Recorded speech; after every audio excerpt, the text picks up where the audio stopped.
Right, anybody ever seen things like Terminator?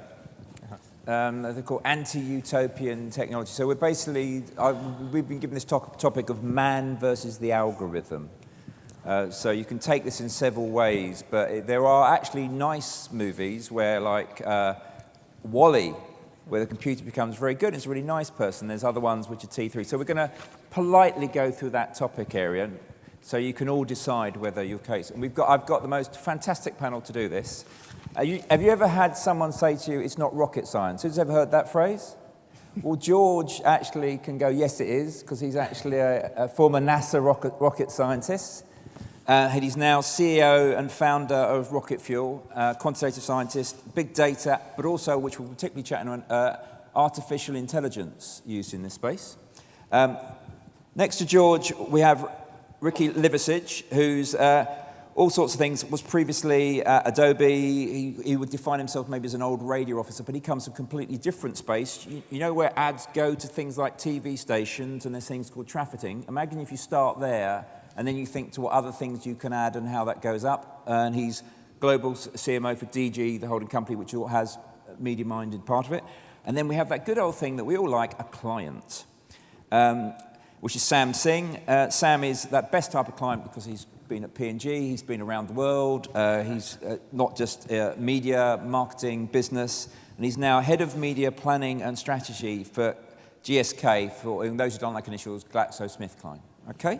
So, and we're going to discuss the topic of man versus the algorithm. Okay, so I'll do, there's a thing, IBM announced their survey a while back, which, and we heard it yesterday actually, about that only less than 10% of people in clients understood what a DSP is. And we're not going to, you'll be pleased to know we're not going to discuss what a DSP is today.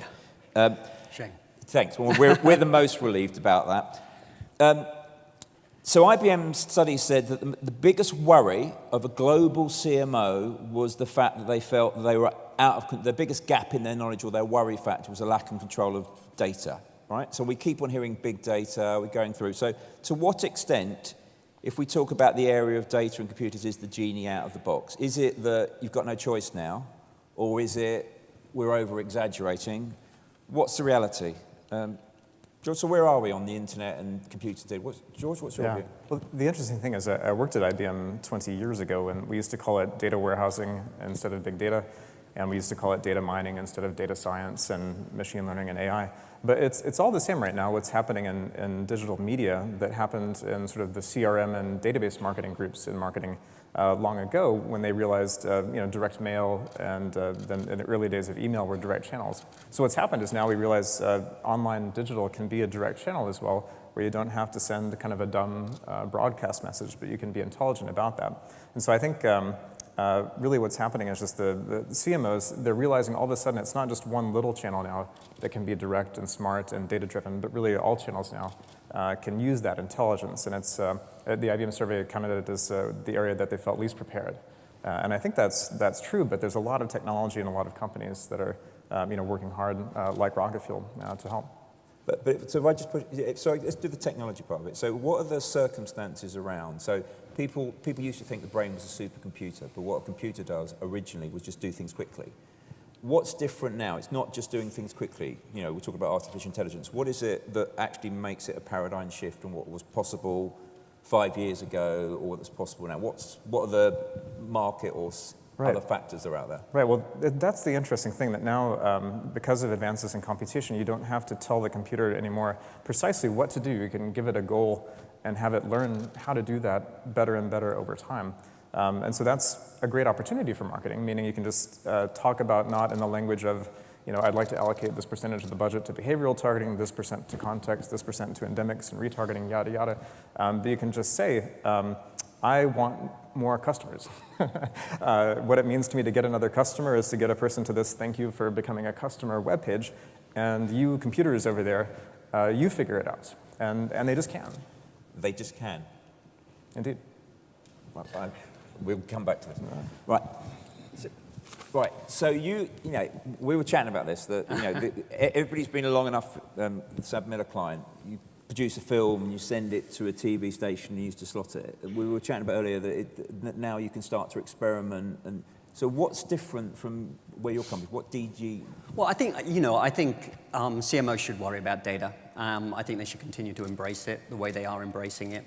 But I think, data breaks down into many pockets. And, at the end of the day, CMOs manage a marketing mix. They manage an integrated, we're here, we talk a lot about digital. We think about innovation. We talk about DSPs. We always talk about the things that's at the forefront. But for me, it's data across all those channels. And you have pockets of data that isn't really coming together to do what you really want to do. So I think CMOs should worry about that. They should be demanding about that.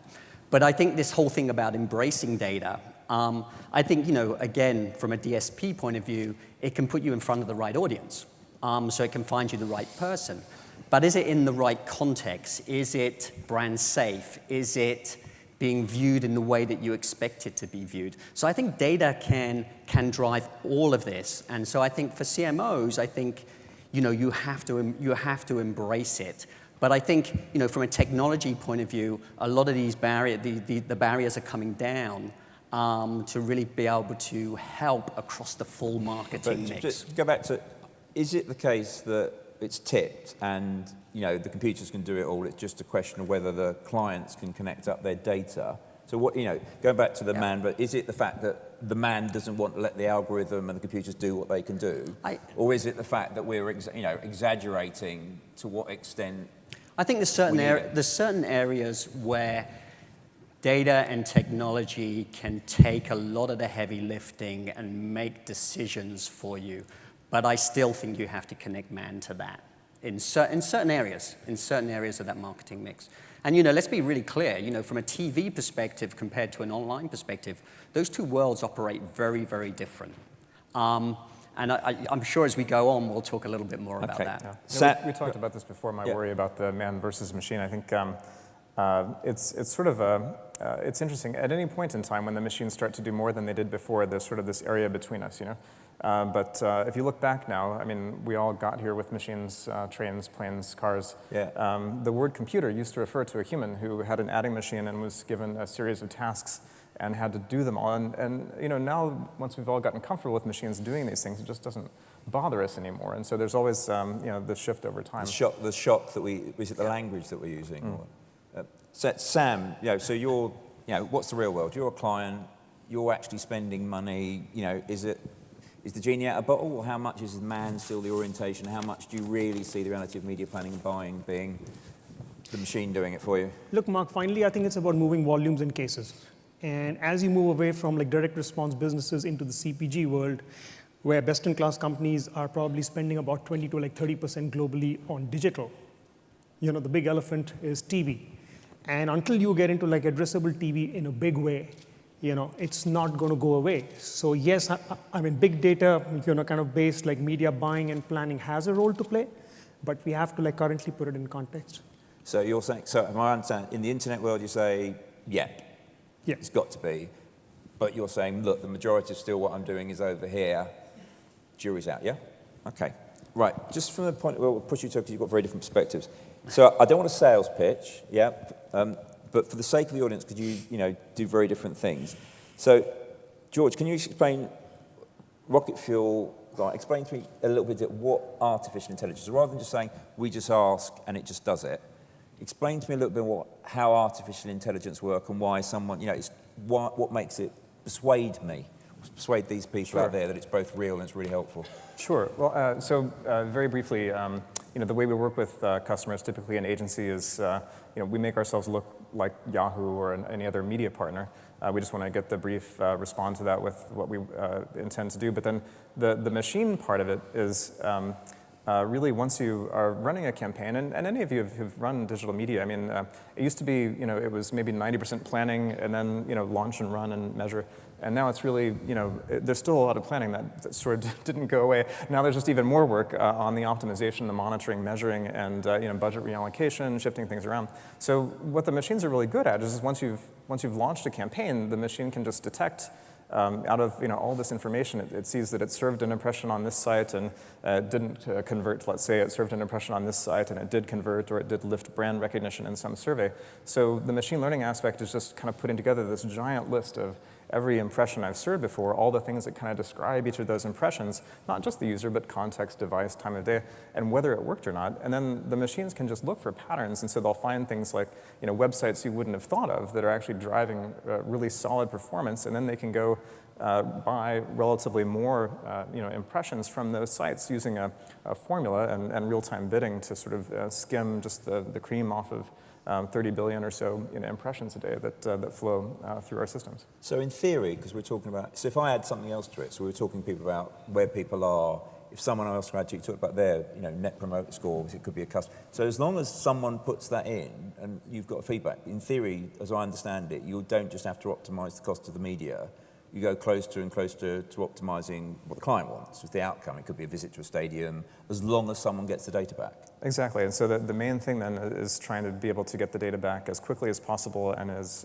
granularly as possible, so that we can know it was exactly this single or this set of impressions that led to this outcome, and that's what we just want to do more of.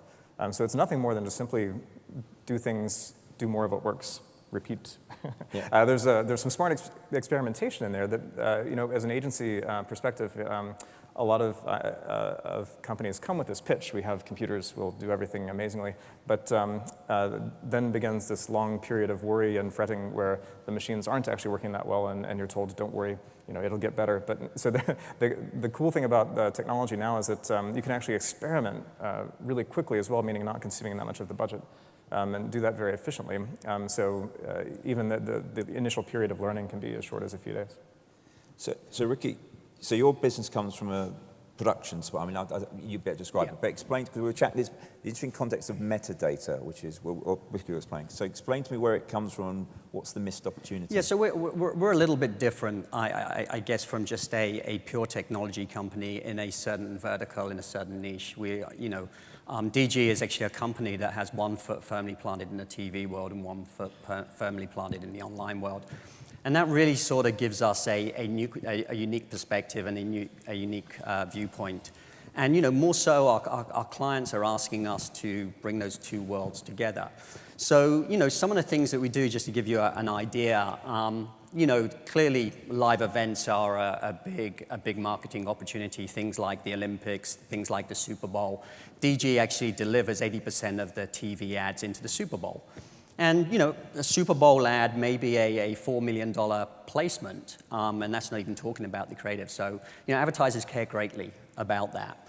But what we're getting quizzed to do more and more is to connect that TV commercial to the online play through many other channels. Because let's be really clear, it's not really a TV. It's not going to be a TV world and an online world. It's going to be a multi-screen world. There's going to be private showings and there's going to be shared showings. And people are going to view those things in different worlds. So the market is moving dramatically. So for us, taking that TV asset and being able to use that TV asset from an online perspective, because one of the things that we do is we spend a lot of time around things like DCO. So DCO, which is dynamic content optimization. So, whilst you think a lot about getting in front of the right person, we think a lot about getting the right creative with the right message in front of that right person.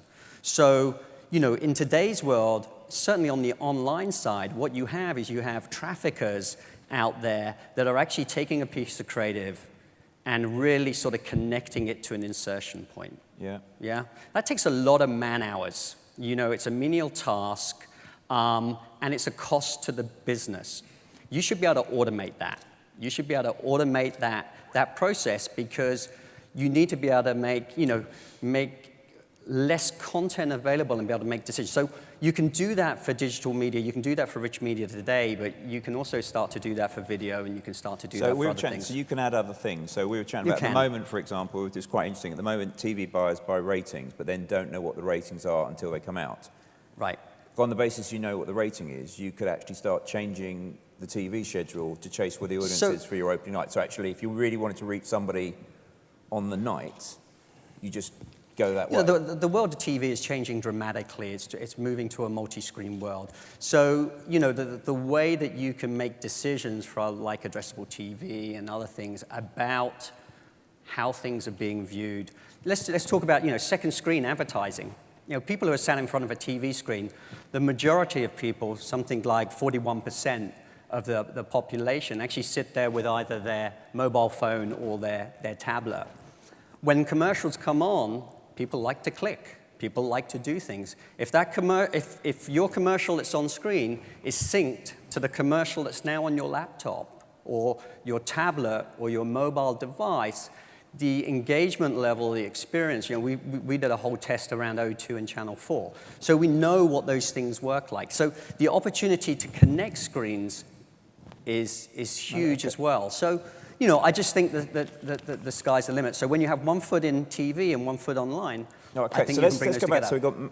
So we've talked about what the Yeah. machine can do. So we've still got people. You know, Yeah. so in the moment, agencies got people, clients got people.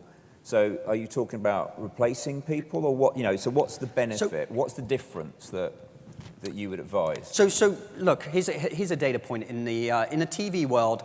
A TV commercial is obviously produced from a post-production point. The metadata for that TV commercial is inserted 34 times manually. Okay? Right. There's error. There's all sorts of problems with that particular process. That's a natural way for technology to clean that up. But in cleaning up that process, you also create opportunities from a delivery point of view, from an optimization point of view as well, because once you allow technology in on that thing, then you can connect onto the online side. So I'll go back to my, every single Terminator movie starts off with a bit which is, humans are fallible, they make mistakes, they can't do stuff quickly, let's get machines to do RoboCop. And then eventually it all goes terribly wrong and everybody dies, or it goes the other way. Just to step this back a little bit, right? The answer on all your websites is quite straightforward. You're very polite. You know, at the end of the day, you do something as a commercial value, and the answer normally goes. And the good news is, planners can spend more time going upstream and doing other things. That's what everybody says. Okay, we've got people called procurement. And as far as I'm understanding, and I'll ask Sam this, in the real world, when someone says you can spend less because we're losing this, do they really put the people upstream, or does it all basically go back to the bottom line? Sam, what's the reality? Come on. So if someone does this, are you going to buy the saving, or are you going to let your man go upstream? Well, I think finally it's about a couple of things there. For me, one, it is about maybe savings, but maybe ROI, you know, which is linked to like top line growth. Yeah. So that's, I think, one area of, of like conversation. It takes me back to about 30, 40 years, before the world of like TV optimizers. You know, there was a time when TV schedules were made manually, and then you had like duplication tables, and you used them to like, to like optimize. And then came optimizers, like on TV, which is similar to the conversation that we're having today about digital. But did planners go away? No, they didn't. You know, they just moved kind of upstream. And and started value adding in a very different way. So it's the same conversation happening all over again with a different medium and a different technology. I might mention that as well. So for a lot of what we do is automating some of our own internal processes as well. It's not just automating what agencies might have done themselves, but it's automating a lot of what we might have done if we were running like a normal ad network. We would have had a lot of people running around manually, shifting buys across different sites. But as we've added automation, we haven't reduced the size of our team. We've just grown by over 100 employees just in this first quarter here. So what's been the win for us is to have the skill of the machines drive the growth of the enterprise, and then we might not be scaling certain job functions as fast as we would have otherwise, but we're definitely scaling. It's now actually we were kind of half joking, half serious in one of our job ads for ad operations. It was about how it's different here, and now you get to be a manager of a robot, not just kind of directly doing this stuff yourself. So it's a different level of kind of inputs and controls than you'd be used to otherwise. But go on, please. So Mark, I was looking at the picture, the Formula One picture that Nick had on earlier, and I was thinking to myself, technology has had a huge impact on Formula One racing. A huge impact. They sit there with their screens, they monitor everything. It's a data game now. But I was looking at it thinking, well, there's no less people in the pit crew. There's as many people, they just change jobs. They do different things. They make different decisions. They focus on different parts of bringing the team together and helping it perform.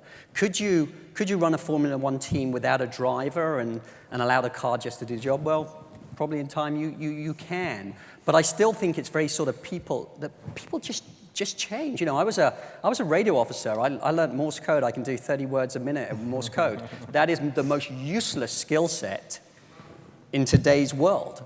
But you just move on. You move on and you move into a different role.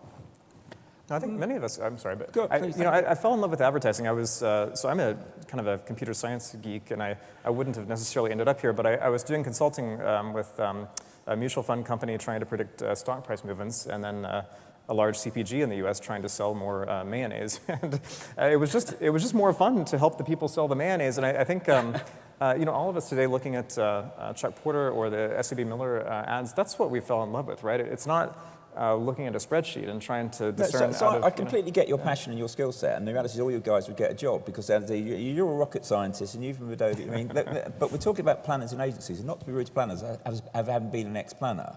And they'll give me an analogy. It used to be the most best job in the world was to be an airline pilot. You had a hat, you had a gorgeous woman, you went all the way around, you were really well paid. Now a pilot, you basically, to be honest, actually planes are better if the pilot, they can fly when there's fog. So if we take the analogy of a planner being a pilot, it's all well and good to say they'll do more things, but we had previously a pilot whose job was to do the rudder and plot the thing. Now the machine can do that. So to a certain extent, it's all well and good, but am I really, go back to procurement, going to say to you, I want to keep all these pilots. I'm going to ask for less pilots or different pilots, surely. You know, the bottom line of what you're saying is there's going to be less people. I get it. Procurement's not going to, no business is going to say I have these people unless they've got a role. You know, aren't we really, you know, let's use it, other worlds have been disrupted quite well. Surely that's what's going to happen next. Sorry, jumping in, but from a technology point of view, there's two forms to technology. There's innovation and iteration. Quite often innovation gets away from, you know, from man in the sense that we get way ahead of the curve from an innovation point of view. And we have to figure out how we connect that into our processes. We have to figure out how we get it done. And quite often you end up with really stupid processes. You know, you may end up building big manual labor to actually get that done because it's something new. And then over time, we iterate and we clean up those processes so that it becomes streamlined, and then we go again. So I think in some of the world, you know, what we're seeing is we clearly know from a consumption point of view, consumers are way ahead of where we are from an ad perspective. I actually think that, you know, technology can go a lot further. The thing that holds us back at the moment is business models and people. And, you know, I think the answer to this question, man versus algorithm, I think, you know, in one way you want to say, no, the man is safe. The man is absolutely safe. I'd say, look, I think the man has to move on. I think it has to change. So I'm not sure we can't protect it the way things are. It's got to get better. Imagine you're having a chat with a planner in the audience who spent years and years learning his skill set. Yep. And they're sitting here doing it, and they're thinking, you know, you've changed jobs. You know. Yeah.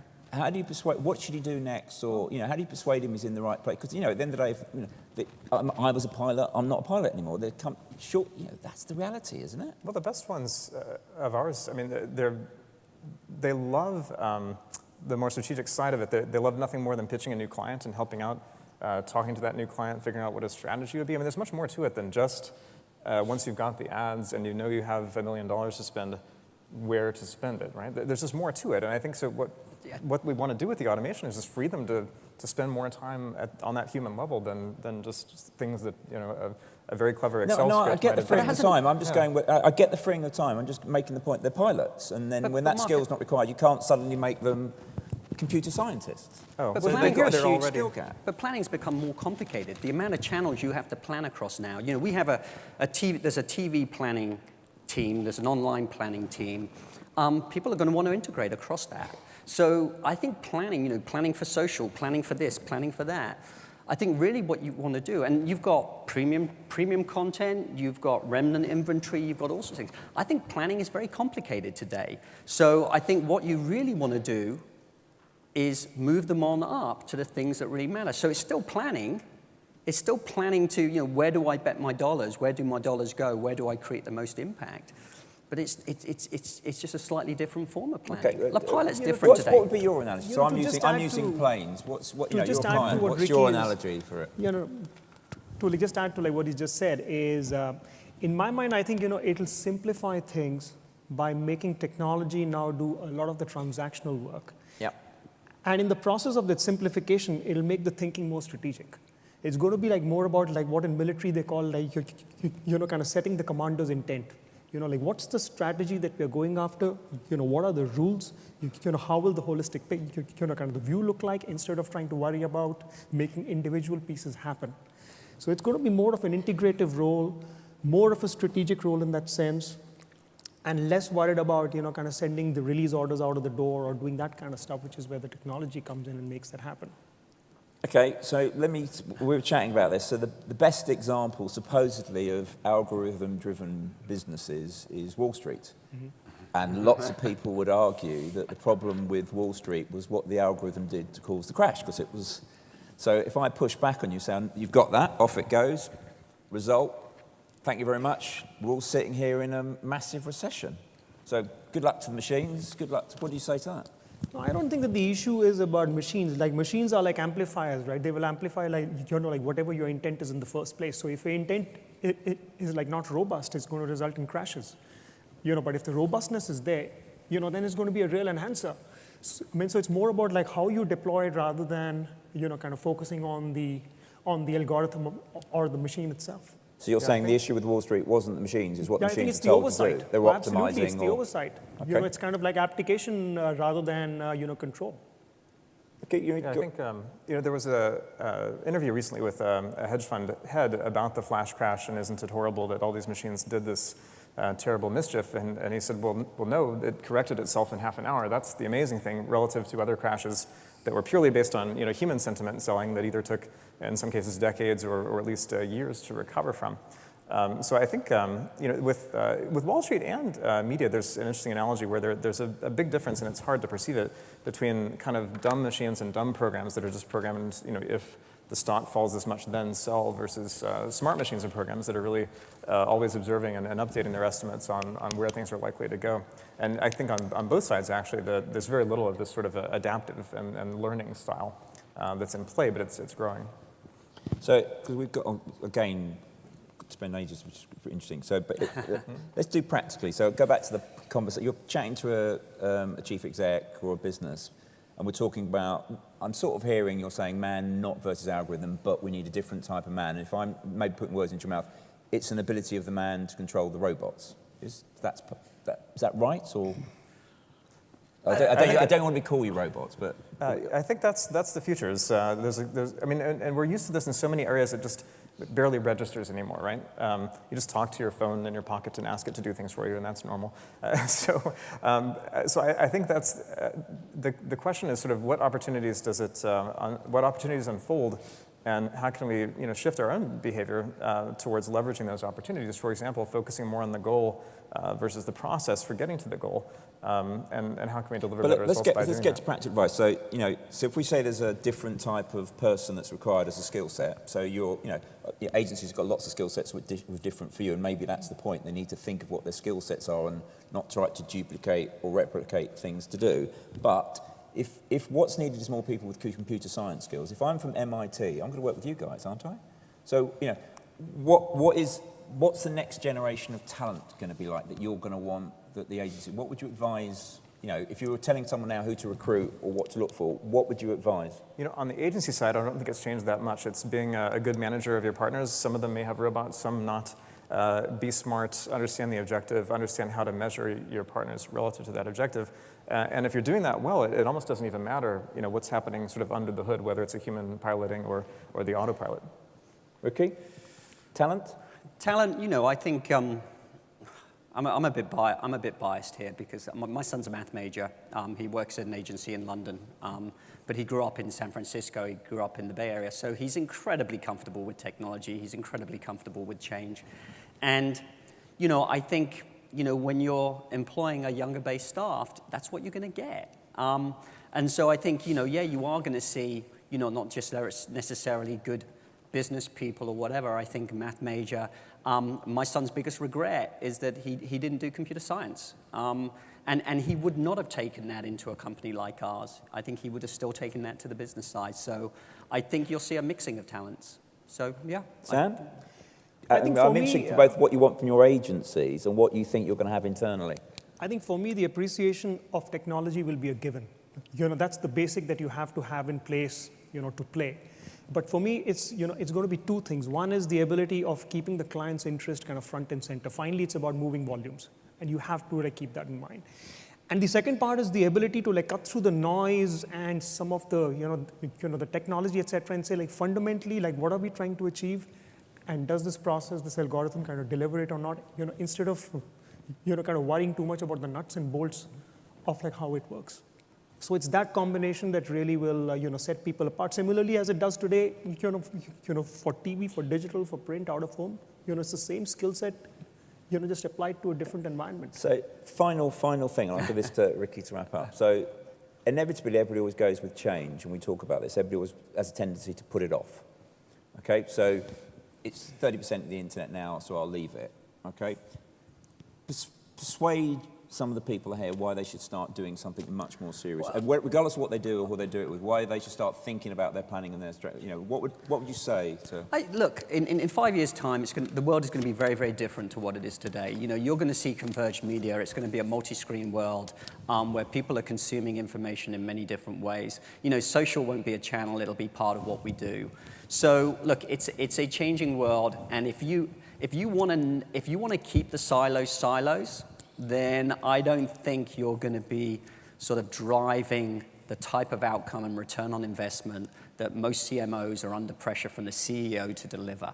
So for me, look, the world is changing that way. Get ready. If you break your team into the world of TV, the world of online, the world of DSP, that's not going to cut it anymore. I think you're going to have to integrate. Can I just see how much the client's nodding to that point? Gentlemen, thank you ever so much. Please. Thank you.